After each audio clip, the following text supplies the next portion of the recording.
Halo adik-adik, kembali lagi bersama kakak Yuvensius Langgeng. Nah, pada kesempatan ini kita akan pelajari materi ekonomi kelas 10 tentang manajemen. Nah, apakah kalian sudah tahu yang dimaksud dengan manajemen? Nah, kalau belum tahu, mari kita belajar bersama-sama yang dimaksud dengan manajemen. Nah, pertanyaannya, kenapa sih kita mempelajari manajemen? Apakah manajemen itu penting buat kita untuk kita pelajari? Ya. Nah, coba kita perhatikan gambar ini, perusahaan ini. Perusahaan ini adalah perusahaan Google.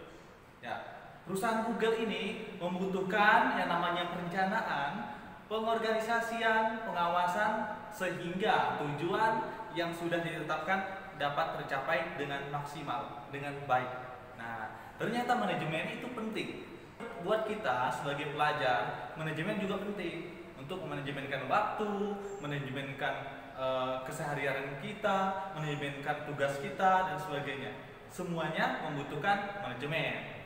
Nah, tapi yang kita akan pelajari di sini adalah manajemen secara perusahaan atau manajemen secara usaha. Yang pertama yang kita pelajari adalah pengertian dari manajemen itu sendiri.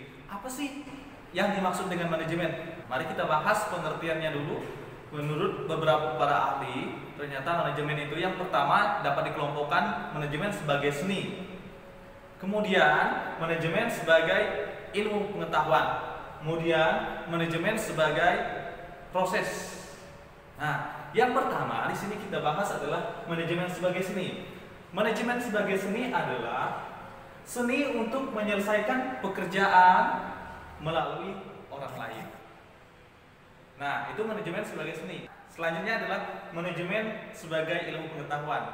Manajemen sebagai ilmu pengetahuan adalah di sini adalah manajemen sebagai ilmu pengetahuan menganalisis bagaimana dan mengapa manusia bekerja sama untuk menghasilkan sesuatu bagi kemanusiaan atau yang bermanfaat bagi kemanusiaan.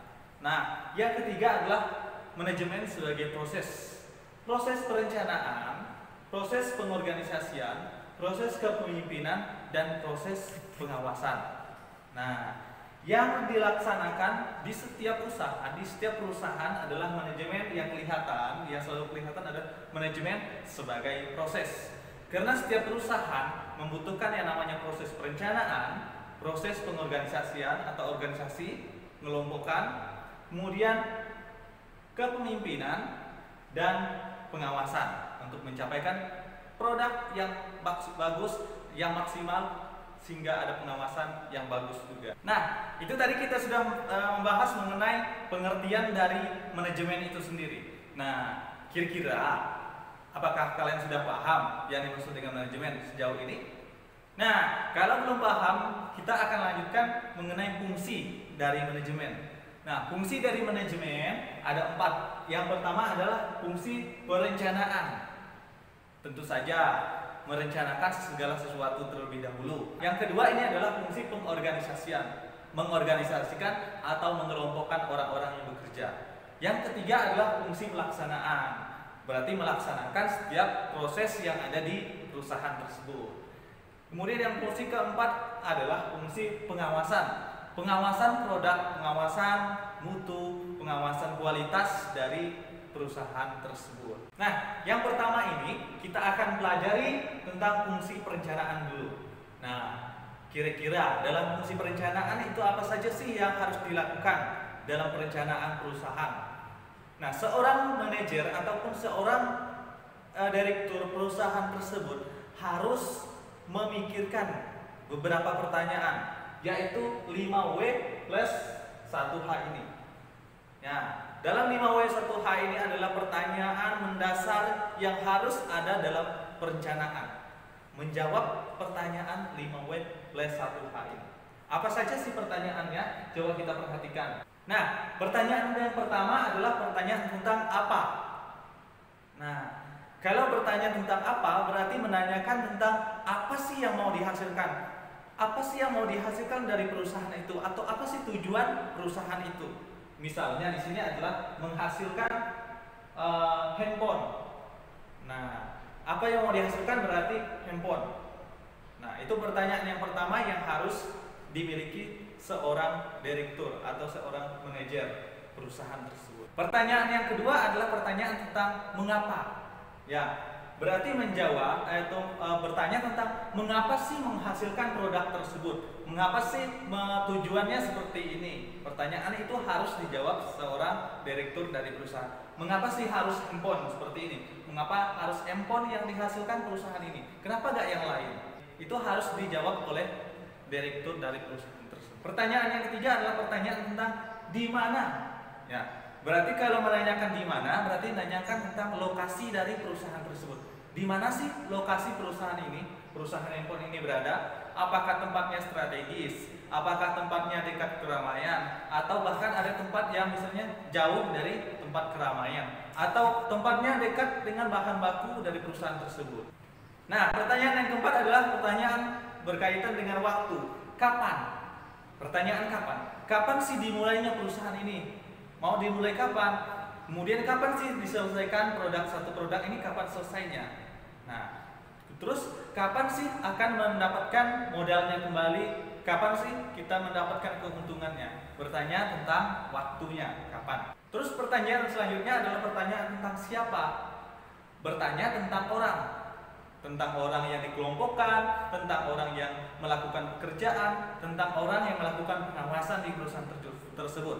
Siapa saja yang bagian misalnya manajernya, bagian produksinya, bagian pemasarannya. Pertanyaan terakhir tentang bagaimana. Ya, bagaimana menanyakan proses dari produksi misalnya, proses dari perusahaan tersebut. Bagaimana sih untuk menghasilkan produk seperti handphone ini? Prosesnya seperti apa? Itu yang ditanyakan oleh pertanyaan mengapa, dan harus dijelaskan oleh seorang manajer ataupun seorang direktur dari perusahaan tersebut.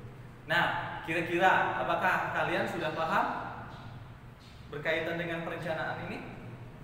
Oke, selanjutnya kita akan membahas tentang pembagian jenjang atau pembagian perencanaan. Nah, di sini sudah ada jenjang atas, ada jenjang menengah dan jenjang bawah. Nah, yang pertama adalah jenjang atas. Jenjang atas ini yang bertugas di sini adalah direktur dari perusahaan tersebut. Nah, tugasnya sangat bersifat strategis. Berarti merencanakan tujuannya apa, kemudian memutuskan, kemudian mengarahkan, ya, memberi petunjuk untuk menghasilkan suatu produk dari perusahaan tersebut. Jadi yang bertugas merencanakan, yang bertugas menetapkan, kemudian yang bertugas memberi petunjuk utama, dan bertugas untuk mengarahkan adalah tugasnya direktur utama dari perusahaan tersebut. Nah, jadi merencanakan misalnya memutuskan produk apa yang mau dibuat, nah itu tugasnya dari direktur utama ini. Nah, yang kedua adalah jenjang menengah atau manajemen menengah, gitu. Nah, di sini yang bertugas adalah manajer. Nah, tugasnya manajer di sini adalah bersifat administrasi. Artinya, bagaimana cara perusahaan ini untuk menjalankan usahanya, administrasi. Cara-cara dari perusahaan untuk menghasilkan suatu produk yang baik, yang benar, yang berkualitas, gitu ya, dari perusahaan tersebut. Ini adalah tugas dari manajernya, berkaitan dengan cara-cara perusahaan untuk menghasilkan produk yang baik. Kemudian yang selanjutnya adalah jenjang bawah atau lini pertama. Yang bertugas di sini seperti supervisor, kemudian mandor. Nah, ini lebih bersifat kepada pelaksanaannya di lapangan. Tugasnya adalah melakukan pengawasan di lapangan, mengarahkan karyawan-karyawan yang bertugas di lapangan. Oke, adik-adik. Nah, sekarang kita melanjutkan mengenai syarat-syarat dari perencanaan itu sendiri. Nah, syarat yang pertama adalah memiliki tujuan yang jelas. Nah, kalau kalian memiliki perusahaan atau kalian mendirikan perusahaan, kalian harus memiliki tujuan yang jelas dari perusahaan tersebut. Kenapa sih harus memiliki tujuan yang jelas dari perusahaan tersebut? Nah, kalau tujuannya tidak jelas, kemungkinan perusahaan kalian tidak bisa bertahan dengan lama. Atau fokus dari perusahaan kalian itu tidak ada sama sekali. Bisa jadi tujuan perusahaan kalian tidak bisa terlaksanakan. Oke, nah syarat yang kedua adalah Sederhana. Artinya apa sih sederhana? Sederhana artinya bisa dilaksanakan. Jadi dari tujuan yang disampaikan harus bisa dilaksanakan. Produk yang ingin dihasilkan dari perusahaan itu harus bisa dilaksanakan dengan baik. Ya. Jangan sampai misalnya kita merencanakan suatu produk, merencanakan di perusahaan itu, tapi sulit untuk dilaksanakan. Misalnya fasilitas kurang mendukung, teknologi yang kurang mendukung, ataupun pekerjaannya yang kurang mendukung. Nah, syarat yang ketiga ini adalah memuat analisis dari setiap pekerjaan itu sendiri. Nah, memuat analisis dari perusahaan itu sendiri. Ya. Jadi dalam perencanaan harus memiliki analisis. Nah, analisis misalnya kenapa sih harus membuat produk seperti ini? Nah, apakah memiliki analisis atau penelitian, sudah melaksanakan penelitian di masyarakat? Oh, produk ini akan laku di masyarakat. Produk pangsa pasar dari produk ini cocok banget di daerah seperti ini, di lokasi seperti ini. Mendirikan perusahaannya cocok banget di lokasi ini. Nah, itu harus memiliki analisis. Kekuatan, kelemahan, kelebihan dari perusahaan itu harus ditahu sebelum dilaksanakan perusahaan tersebut. Jadi perusahaan atau manajer harus tahu kelebihan dan kelemahan dari perusahaan tersebut. Jangan sampai kelemahan dari perusahaan tersebut lebih banyak dibandingkan kelebihannya. Ya, dari analisis ini memungkinkan untuk menutupi setiap kelemahan yang ada. Nah, syarat yang keempat adalah bersifat fleksibel. Artinya dapat berubah sewaktu-waktu. Jadi tidak harus statis di situ-situ terus gitu ya. Produk itu harus berinovasi dan memiliki kreativitas yang tinggi. Jadi dalam produk harus justru di sini harus banyak fleksibilitasnya, ya. Artinya berinovasi, kreatif. Nah, jadi perusahaan itu harus memiliki inovasi yang tinggi dan kreativitas yang bagus juga. Nah, kalau misalnya produk itu terus, kemungkinan para konsumen akan mengalami kebosanan. Akhirnya produk tersebut tidak laku dijual di pasar. Oke, syarat yang kelima ini adalah memiliki keseimbangan. Maksudnya keseimbangan seperti apa sih? Nah, keseimbangan antara tujuan maupun tanggung jawab dalam perusahaan tersebut. Jangan sampai tanggung jawab dalam perusahaan tersebut dibebankan ke salah satu pihak saja. Jadi, tanggung jawab atau pembagian tugas dalam perusahaan tersebut harus betul-betul diperhatikan, jangan sampai terbeban hanya salah satu pihak saja. Jadi di sini adalah syarat yang kelima. Ya. Syarat yang terakhir adalah memiliki kesan bahwa segala sesuatu itu telah tersedia dan memiliki daya guna yang baik atau berguna dengan baik atau secara efektif dan efisien dalam pelaksanaannya. Artinya segala dalam perencanaannya sudah terencana dengan baik, gitu, sehingga siap untuk dilaksanakan, didirikan perusahaan tersebut.